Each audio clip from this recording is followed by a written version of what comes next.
Dikisahkan seorang gadis remaja yang masih duduk di bangku SMA. Dia mempunyai paras yang cantik, tubuh yang seksi, dan sungguh mempesona. Gadis itu bernama Yumi. Belakangan ini Yumi sering menyendiri di tepi pantai dan hanya mendengarkan pesan suara dari ibunya yang telah pergi meninggalkannya. Seperti hari biasa, Yumi selalu ditemani oleh dua orang sahabatnya. Hino dan Sakura adalah nama sahabatnya. Seperti hari biasa, Yumi selalu pulang bareng dengan kakak sepupunya. Karena Yumi tinggal satu kos dengan kakak sepupunya. Kosuke itu adalah nama kakak sepupunya Yumi. Sesampainya di rumah, Kosuke mengatakan bahwasanya Yumi harus pulang sesekali ke rumah ayahnya.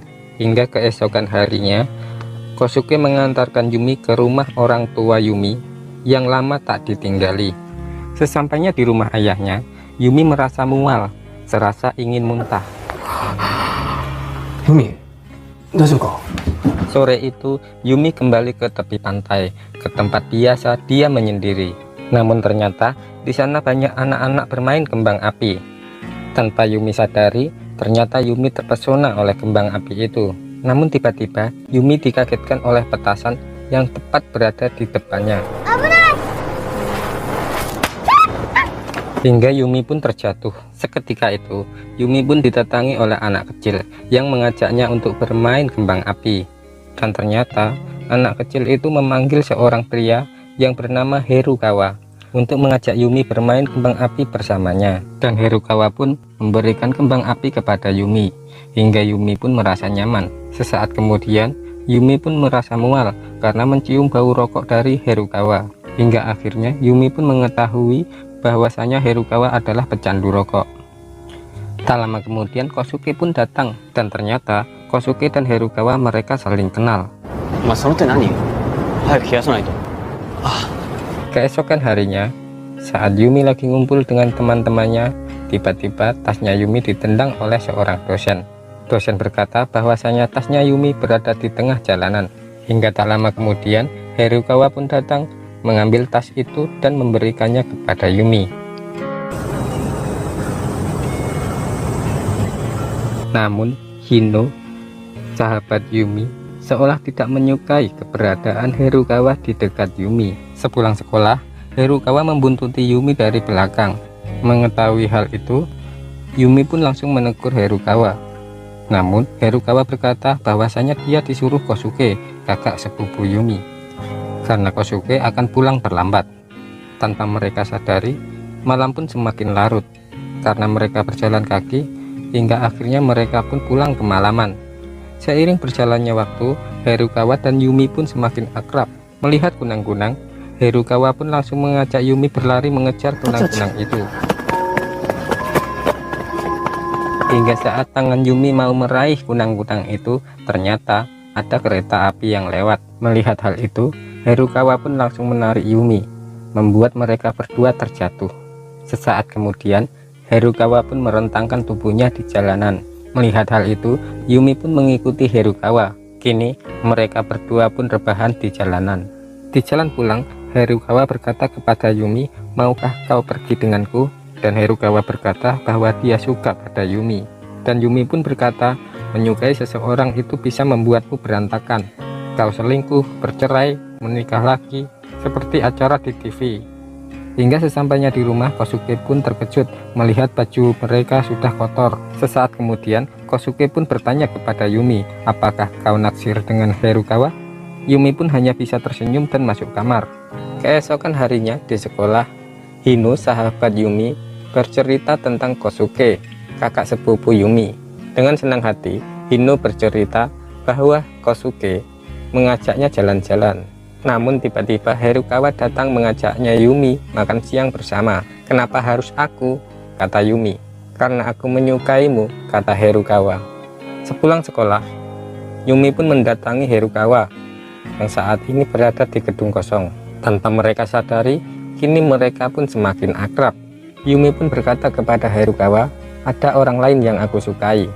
Herukawa berkata, "Itu adalah Kosuke, kakak sepupumu." Herukawa juga menjelaskan, sepupu juga bisa menikah. Yumi pun mengakui bahwa itu benar. Mengetahui hal itu, Herukawa pun memasang wajah yang layu. Sesampainya di rumah, Yumi berkata kepada Kosuke bahwa Herukawa mencintainya. Namun, Kosuke masih ragu dengan Herukawa, hingga membuat Yumi marah, lalu masuk kamar dan menutup pintu rapat-rapat. Keesokan harinya, sepulang sekolah, Yumi pun tak mau pulang ke rumah. Yumi memilih untuk tinggal bersama Herukawa. Sesampainya di rumah Herukawa, Yumi pun terkejut melihat rumah Herukawa yang tampak besar. Menjelaskan bahwa ini adalah pemberian dari pacar mamanya. Melihat Herukawa menghisap rokok, Yumi pun datang menghampirinya. Yumi berkata kepada Herukawa bahwa dia juga mau rokok itu. Awalnya Herukawa enggan memberikannya kepada Yumi, namun Yumi terus memaksa, hingga akhirnya Yumi pun tersedak. Melihat hal itu, Herukawa pun memberikan minum kepada Yumi. Hingga setelahnya, mereka pun saling bertatap-tatapan muka, dan tanpa ada kata-kata lagi, Herukawa pun langsung melumat bibir Yumi. Namun Yumi meminta Herukawa untuk berhenti melakukan itu, dan pagi pun telah datang. Yumi pun pergi meninggalkan Herukawa tanpa berpamitan. Sore harinya, waktu Yumi duduk sendirian di tepi pantai, Herukawa datang menghampirinya. Lalu Herukawa pun mengajaknya jalan-jalan. Hingga malam datang, Herukawa menyuruh Yumi untuk menunggu di kafe biasa. Sesampainya di rumah, Yumi mengajak Herukawa untuk tidur bersamanya. Namun Herukawa menolak. Dia memilih tidur di sofa. Dan Herukawa berkata, "Aku tidak akan genjot cewek yang suka sama cowok lain." Keesokan harinya, Yumi pun kembali ke kosan Kosuke. Kosuke berkata bahwa dia sangat mengkhawatirkan Yumi. Kosuke bertanya kepada Yumi, "Apa Herukawa bersama?" Namun Yumi menggelengkan kepalanya sambil berkata tidak. Sesaat kemudian, Hino, sahabat Yumi, datang menghampiri mereka.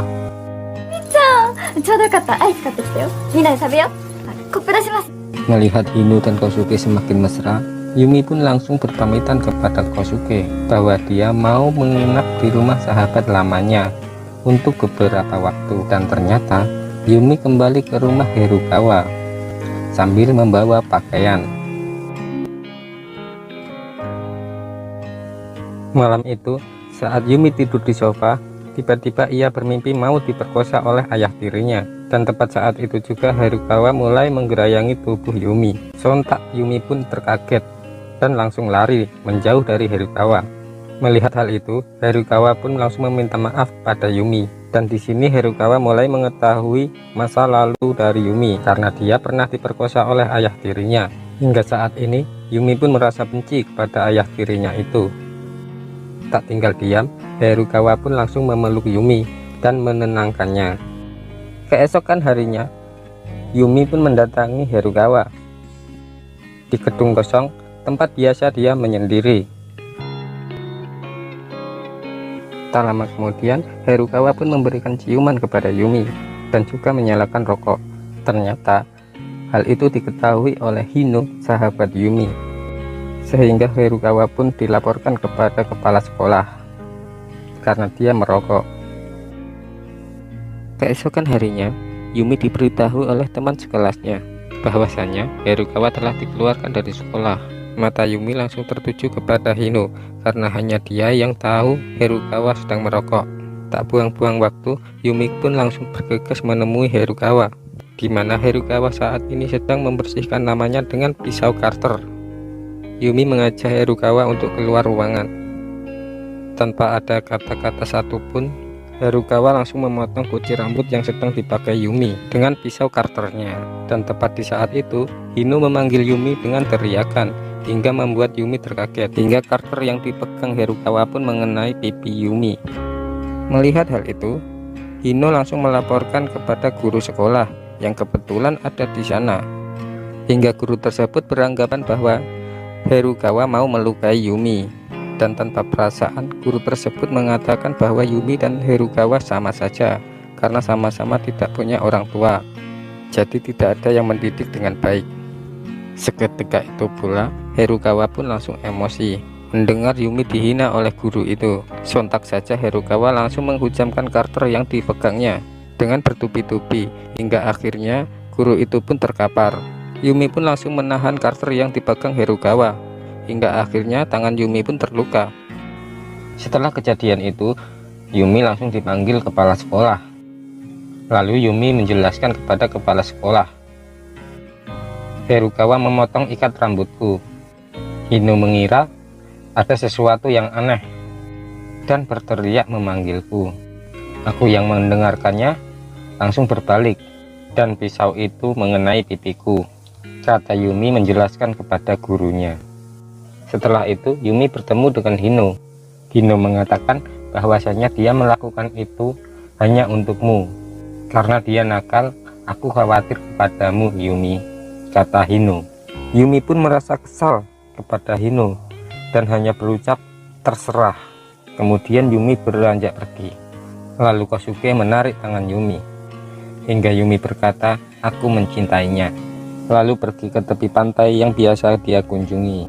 Sesampainya di tepi pantai itu, Yumi melihat Herukawa melompat. Yumi langsung berlari dan melihat apa yang terjadi. Ternyata tidak ada apa-apa dengan Herukawa. Dia hanya melompat di bawah mercusuar itu.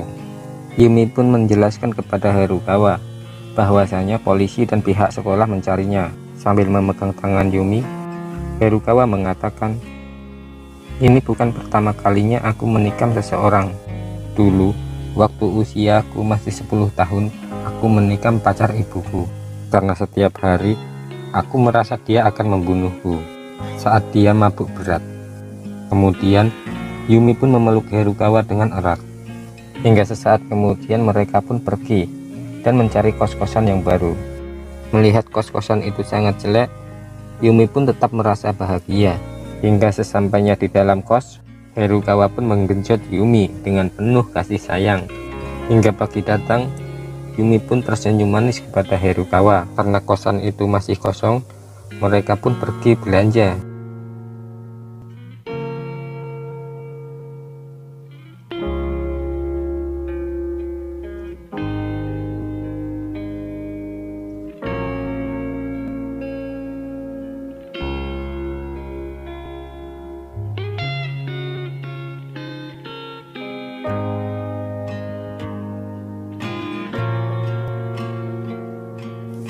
Dan kemudian Yumi pun mengecat rambut Herukawa yang semula kuning menjadi hitam lagi. Dan tak lupa Herukawa pun membantu Yumi untuk mengecat kukunya. Mereka pun menjalani hari-hari dengan bahagia. Kini Herukawa mencari pekerjaan untuk kehidupan mereka dengan dibantu sepupunya. Kini Herukawa sudah mempunyai pekerjaan di kantor sepupunya sendiri. Beberapa hari telah berlalu. Kini Yumi dan Herukawa telah bahagia. Hingga di suatu pagi, Herukawa pun berpamitan kepada Yumi bahwasanya dia akan pulang lebih cepat. Yumi juga berkata bahwa dia ingin bermain kembang api di tepi pantai seperti pertama kali bertemu. Hingga Herukawa pun berjanji setelah pulang dia akan bermain kembang api bersama Yumi. Dan malam pun telah datang. Ternyata Herukawa pun belum juga pulang, hingga Yumi pun merasa kesal. Saat Herukawa datang, Yumi pun langsung ngambek. Dia tak ingin bermain lagi kembang api. Namun Herukawa mengajaknya bermain kembang api di rumah saja. Hingga akhirnya mereka pun bermain kembang api di belakang rumah. Melihat Yumi tidak lagi marah-marah, Herukawa pun langsung mencium Yumi dan menggenjot Yumi lagi dengan kasih sayang. Dan Yumi pun menikmatinya. Saat Yumi terbangun di pagi hari, ternyata Herukawa sudah pergi. Beberapa saat kemudian, Yumi dikagetkan dengan adanya polisi yang datang, yang sedang mencari Herukawa. Melihat hal itu, Yumi pun langsung kabur. Yumi merasa panik dan mencoba menghubungi Herukawa. Akhirnya Herukawa menyuruh sepupunya untuk menjemput dan melindungi Yumi. Dan tak lama kemudian, Yumi pun bertemu dengan sepupunya Herukawa. Kemudian, dia pun mengajak untuk pergi ke kantornya. Sesampainya di depan kantor, Yumi melihat ada 2 orang polisi. Ternyata hal itu membuat Yumi tercengang hingga membuatnya berlari lagi. Dan Herukawa kini juga sedang terluka karena ditusuk pisau oleh mamanya sendiri. Dan siang pun telah berganti malam. Harukawa yang sedang terluka kini dikerumuni orang. Melihat kerumunan, Yumi pun mendatanginya. Dan ternyata itu adalah Harukawa yang sudah terkapar. Yumi pun langsung menangis sembari membangunkan Harukawa.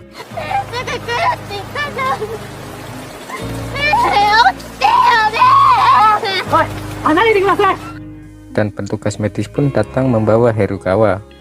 Keesokan harinya, Yumi pun ke sekolah lagi. Dia mencari Harukawa namun tidak ada. Hingga sore hari, Yumi pun kembali ke tepi pantai. Di sana, dia melihat bayangan Harukawa yang masih berambut pirang seperti pertama kali bertemu. Yumi pun hanya bisa menangis terseduh. Dan hingga akhirnya film ini pun berakhir.